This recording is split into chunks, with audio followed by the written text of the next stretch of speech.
Shalom, selamat malam. Hari ini kita sharing di kelas opini 15. Judulnya tekanan dan gesekan. Itu sesuai dengan gambar temanya, itu jeruk di atas perasan jeruk yang seperti belimbing itu ya. Nah, jadi temanya itu tekanan dan gesekan. Nah, jadi ini judul kan luas banget ya. Mau diberi judul apa aja bisa, mau diarahkan kemana aja juga bisa gitu ya. Jadi bebas ini ya. Nah, cuman saya juga punya arahan sendiri ya. Oke, kita sama-sama belajar dan tadi teman-teman juga bagus semua ya. Oke. Nah, sekarang kita lihat itu ada orang seperti meres jeruk gitu ya. Jadi kita lihat di dalam gambar itu ada orang yang mau minum jeruk nih ceritanya. Nah, makanya terus dia ambil jeruk, terus dia belah, dia peres gitu ya. Jadi ada orang yang mau minum air jeruk ceritanya. Ya, barulah dilakukan jeruk itu diambil, terus dibelah, terus baru di atas mesin alat pres jeruk itu dia tekan dan dia gesek. Maka keluarnya air jeruk. Nah, terus dia minum air jeruknya. Jadi ada orang yang haus dengan air jeruk, buah daripada air jeruk itu ya. Oke, sekarang kita belajar. Nah, panggilan kita itu seperti jeruk itu teman. Panggilan kita selama hidup itu seperti jeruk. Filipi 1, 21 sama 24. Karena bagiku hidup adalah Kristus. Hidup itu adalah perbuatan. Hidup adalah Kristus. Perbuatan kita yaitu Kristus. Semata-mata satu. Respon terhadap tekanan dan gesekan hanya Kristus. Dan mati adalah keuntungan, kita tidak bahas. Dua-dua. Tetapi jika aku harus hidup di dunia ini, itu berarti bagiku bekerja memberi buah. Jika aku harus hidup berarti masih bisa berbuat sesuatu. Nah, jadi panggilan orang hidup adalah bekerja memberi buah. Jadi berbuah itu adalah bekerja di mata Tuhan. Kita tidak ngomong bekerja yang sekuler, kita ngomong yang rohani. Jadi berbuah adalah bekerja di mata Tuhan. Dan itu mempunyai upah. Dan berbuah itulah tadi ketika ada orang yang Tuhan pertemukan dengan kita, yang dia benar-benar haus akan air jeruk, haus akan buah-buah roh daripada Tuhan melalui hidup kita, di sanalah kita diketemukan. Lalu ada interaksi, tekanan maupun gesekan. Itu bisa berat, bisa ringan, pokoknya itu dibilang sesuatu untuk berbuah. Karena kalau kita sendirian, tidak ada interaksi, kita nggak bisa berbuah. Jadi kita harus hidup bersosial dengan banyak orang. Nanti Tuhan ketemukan di mana kita harus memberikan buah-buah itu. Yaitu kepada siapa orang yang haus akan buah. Nah, orang yang haus akan buah itu biasanya banyaknya benar-benar orang dunia atau orang Kristen duniawi. Yang diketemukan di dalam hidup kita. Dan itu diibaratkan seperti itu. Dan itu beratnya. Kadang itu dia itu semena-mena, dia itu nggak enak. Tetapi respon kita harus tetap Kristus. Ya, itu bekerja memberi buah. Kepada siapa berinteraksi kepada kita, kita memberi buah. Ya, terus ayat 24. Tetapi lebih perlu untuk tinggal di dunia ini karena kamu. Nah, Rasul Paulus ngomong, aku masih hidup itu karena kamu. Karena aku harus memberi buah kepada kamu. Jadi kita setiap hari itu Tuhan aturkan kepada siapa yang berjumpa dengan kita. Siapa yang haus akan air jeruk, buah-buah roh itu. Nah, itulah nanti tugas kita, panggilan kita. Ya. Nah, ketika kita berbuah, itu adalah mempermuliakan Tuhan, mempermuliakan Bapa. Yohanes 15 ayat 8, dalam hal inilah Bapakku dipermuliakan, yaitu jika kita berbuah banyak dan dengan demikian kamu adalah murid-muridku. Jadi ketika kita berinteraksi, dia mulai memainkan satu jurus-jurus perasan, tekanan, dan gesekan. Nah, di sana itu kesempatan kita memberi buah kepada siapa yang haus itu. Nah, buah itu harus banyak, nggak bisa sedikit. Tuhan ngomong, kamu berbuat banyak. Jadi persis seperti gambar itu, sampai benar-benar air jeruknya habis. Itu ya. Nah, baru itu semua yang keluar, semua respon kita yang dinikmati oleh yang haus orang dunia atau Kristen duniawi itu, itulah perbuatan kita mempermuliakan nama Bapa. Ya, dengan demikian kamu adalah murid-muridku. Ya, itu hanya bisa dilakukan oleh murid-murid Tuhan Yesus. Bukan sembarang pengikut Kristen, tapi murid. Kenapa murid?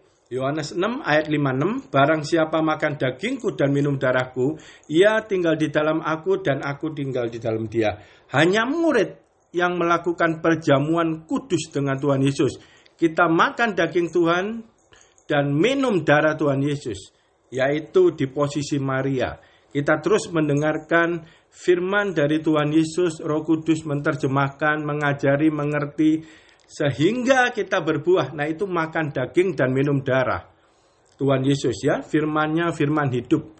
Dan di sana adalah keintiman yang paling dasar. Kita tinggal di dalam Tuhan, Tuhan tinggal di dalam kita. Di sini dikatakan, Tuhan di dalam kita.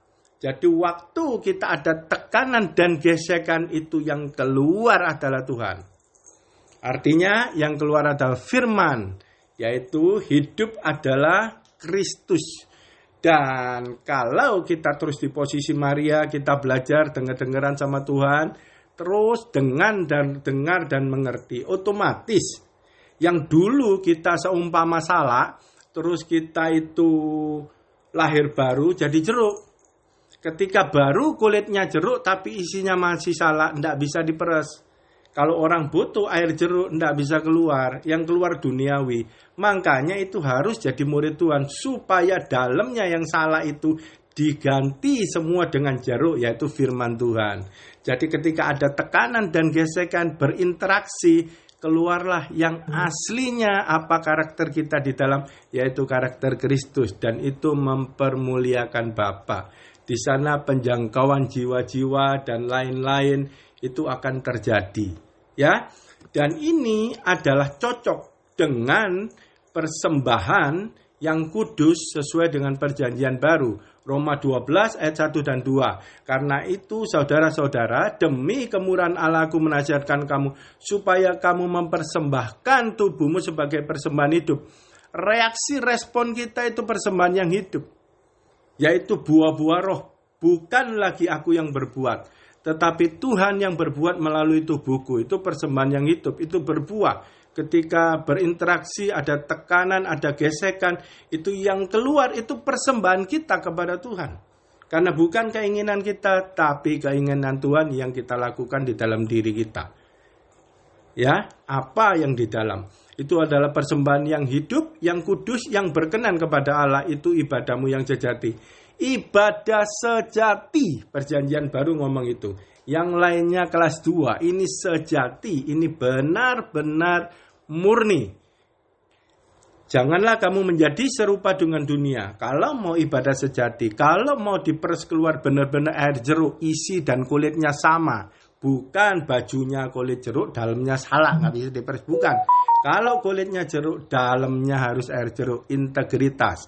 Jangan menjadi serupa dengan dunia ini. Dulu kita dunia, dulu kita seperti salah, tidak bisa diperas. Tetapi berubahlah oleh pembaruan budi ketika mendengar dan mengerti firman Tuhan oleh Roh Kudus. Di sana isi salah berubah jadi bulir-bulir jeruk sesuai dengan kulit jeruknya. Dapat membedakan kehendak Allah, apa yang baik, yang berkenan kepada Allah, dan yang sempurna. Ketika kita dapat membedakan, di sana salah, yang duniawi, yang keluar itu keluar semua, jadilah bulir-bulir isi jeruk. Itu berkenan kepada Tuhan. Dan ketika Tuhan menginginkan buah itu untuk seseorang di luar, kita akan dipertemukan dengan dia. Entah itu dia nyebelin, entah enggak, tapi dia pasti butuh buah kita. Jadi kepada siapapun kita ketemu, itu sebenarnya adalah Tuhan yang mengatur. Dan kita tugasnya memberi buah. Bukan melihat kepada dia, nyebelin dan lain-lain. Bukan. Kita melihatnya kepada Kristus. Itu perintah Tuhan. Kita memuliakan nama Tuhan. Karena kita sudah dibeli lunas.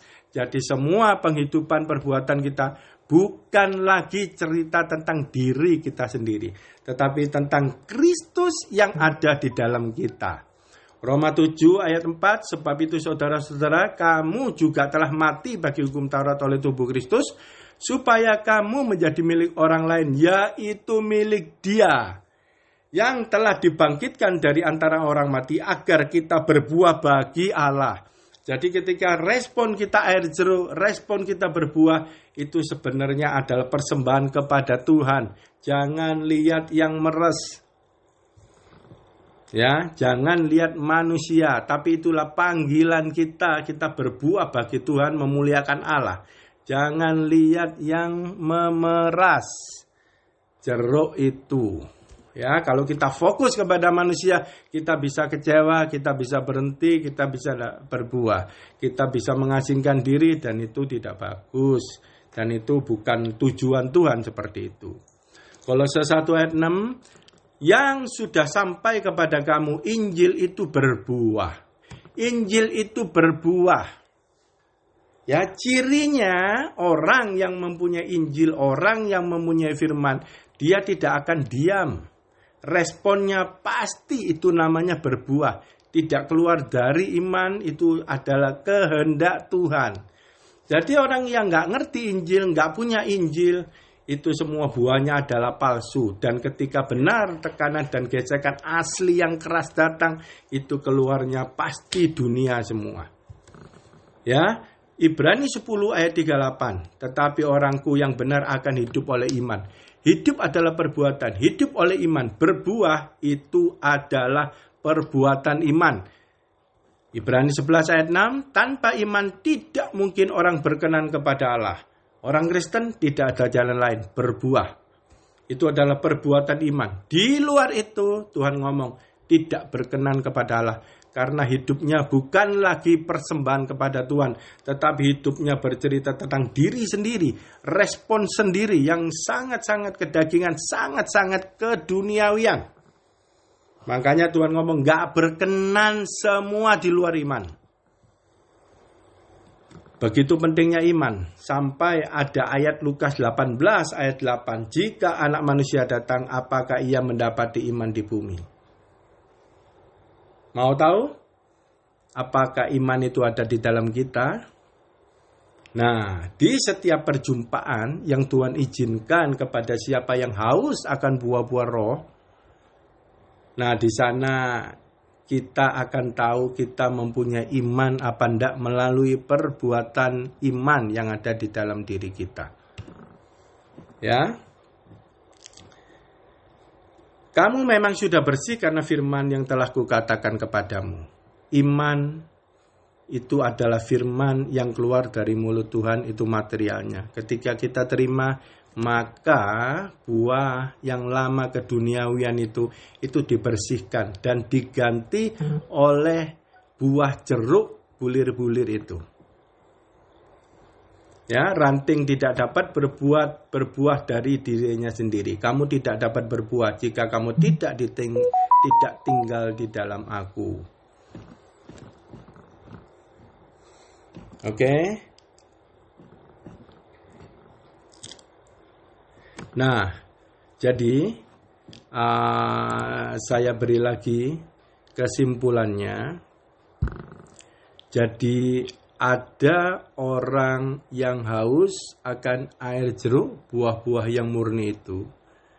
Jadi dia mulailah mengambil jeruk dan dia mulailah memberi tekanan dan gesekan memeras supaya air jeruk itu keluar dan dia meminumnya. Dan dia akan menikmati buah-buah roh daripada Tuhan dan di sana Tuhan Roh Kudus bekerja di dalam dirinya. Sehingga dia bisa bertobat. menginjil melalui perbuatan, itu berbuah. Tuhan Yesus luar biasa.